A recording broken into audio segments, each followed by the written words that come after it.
Hi friends, नमस्कार सगळ्यांना।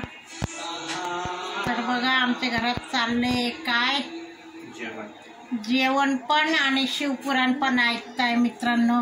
आज बघा आम्ही वांग्याची भाजी आणि चपात्या केल्या होत्या, चपात्या पडले कमी, तर आज आमच्या हिमांशीने भात बनवलेला आहे। तर बघा हिमांशीने मी सांगितलं तसं काही तो बनवणार नाही, पण छान बनवला। हिमांशीने भात बनवलेला मस्तपैकी। त्याला म्हटलं भात बनव, भूक लागली मला, म्हटलं मम्मी बनवू का, म्हटलं बनव जरा, ट्राय केल्यावर छान झाला भात। आता मला म्हणते मम्मी भाजी संपली, तू तूप साखर भात खा।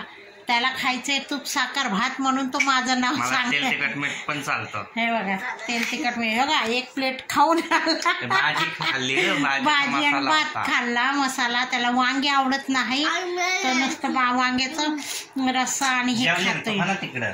बघा मित्रांनो, वहाप निघती असा भात बनवलेला आहे। आता खालचं घ्यायचं नसतं सांगितलं ना, खाली नाही घ्यायचं मित्रांनो। खाली भात किंवा काही अन्न सांडलं असतं ना, ते घ्यायचं नसतं, त्याच्यात सांगितलं। आता बघा आमचा हिमांशी तूप घेणार नाही, तेल तिखट मीठ घेणार।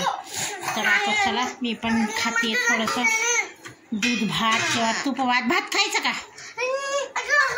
जाऊ दे तो चटणी। बघा कशी मस्करी चालली आमच्या घरात, बघा चटणी खातोय, तिच्या तोंडात चमचा भात चटणी देतोय।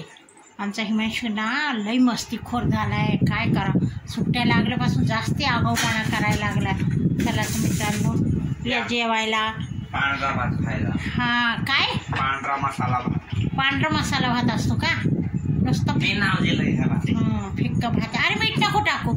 तर चला मित्रांनो, माझे कपडे आत्ताच झाले, मी कामावरून उशिरा आली म्हणून खूप उशीर झाला, मला पण उशीर झाला। आता बघा संध्याकाळ, आज प्रदोष आहे, आज प्रदोषमुळे आज आम्हाला मंदिरात जायचे। तर चला आता वाजले 3, शिवपुराण संपले की पाणी भरायचं पटापट, चहा पाणी घ्यायचं आणि जायचं मंदिरात। चला आता